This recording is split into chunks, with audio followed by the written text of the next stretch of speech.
આજથી આસો નવરાત્રીનો પ્રારંભ થયો છે। માં આદ્યશક્તિના મંદિરોમાં ભક્તોનું ઘોડાપૂર ઉમટ્યું હતું।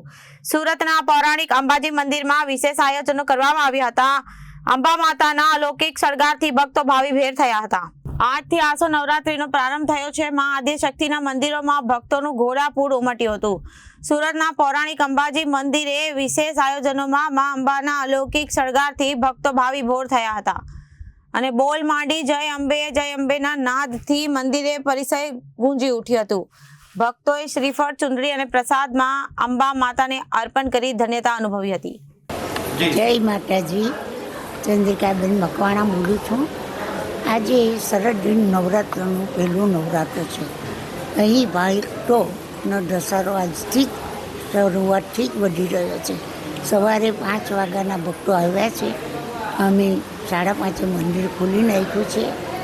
ભક્તો માટે મંડપ તડકો નહીં લાગે તો મંડપની સગવડ કરવામાં આવી છે અને પાણીની સગવડ કરી છે, પ્રસાદની સગવડ કરી છે, લાઈન બને ખિસ્સા પાકીટ નહીં કપાય એ માટે પણ સગવડ કરી છે।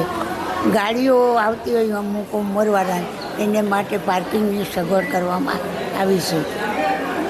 આજે નવરાત્રની માતાજીની આરાધના કરવા માટે નવરાત્ર શરૂ થયા ત્યારે ભક્તો મા પાસે આરાધના કરીને મા એમને આશીર્વાદ આપે કે મા અમને આશીર્વાદ આપો કે અમારું ફૂલ અને ફૂલની પાંખડી આપેલું રીઢી સીધી અને આરોગ્ય સારું રહે। માના બાળકોને 6 મહિના સુધી માતાજી એમને સારું આરોગ્ય આપે છે અને સદબુદ્ધિ આપે। માને શરદ નવરાત્રમાં કે આરાધના પણ કરવાનો સમય 9 દિવસ છે।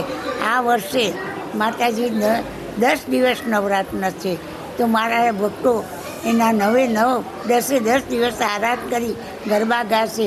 મા પણ એના ગરબા ગાવા જાય છે એટલે હરોજ ચણિયાચોળી પહેરીને જ મા સજી બજીને છોડ શણગાર સજીને નીકળે છે। માના 8 હાથ છે, 8 માતાજીના કામ કરી રહ્યા છે। સુરત શહેરમાં એક અંબિકા નિકેતન એટલે યાત્રાનું ધામ છે અને મા એના ભક્તોને આશીર્વાદ આપે છે અને ફૂલ અને ફૂલની પાંખડી આપે ભક્તો તે સેવામાં જ વપરાય છે। દર વર્ષે નવા સેવાના કાર્ય થાય છે। જય માતાજી। Bureau report, Janadesh news.